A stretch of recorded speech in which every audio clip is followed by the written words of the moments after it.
બગાડતા નથી. મારા આશ્રમમાં કોઈની જીગર નથી તપાસ કરવા આવે, પણ અમે કોઈ દિવસે એક પાવરની યુનિટ ચોરી કરતા નથી. કારણ ધર્મના બે પાસા, તત્વજ્ઞાન અને નૈતિકતા. હમણાં એક જણાએ 1000 ફૂલ બાપુ ભગવાનને ચડાવવા લાવ્યો, તો આકાશવાણીથી ખબરદાર ફૂલ ચડાવ્યા. તો ખેડૂત કે મેં જીભ કચરી છે, આ ફાલ પાક્યો પહેલો ભગવાનને ચડાવવાનો તો રોજડાના હરણાનો ત્રાસ, રાત્રે પાણીવાળી હું વાડ્યું કરી અને આ પહેલો ફાલ ભગવાનને ચડાવવામાં આવ્યો. અત્યારે મેળામાં એક ગુલાબ વેચું 10 રૂપિયાનો હોય, 3 લાખ રૂપિયા આવી જાય એટલા ગુલાબ પાક્યા, અને તમે લેવાની ના પડો, પૂજા મફત આપવું જ હોય.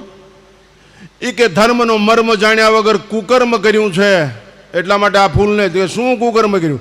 નર્મદાની પાઇપલાઇનમાં પાણી ચોરી કરીને આ ફૂલ પૈકી છે.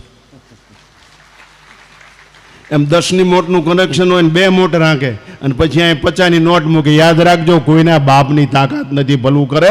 અમે ગાંડીના છીએ. પરિવાર કહું, 10ની નોટનું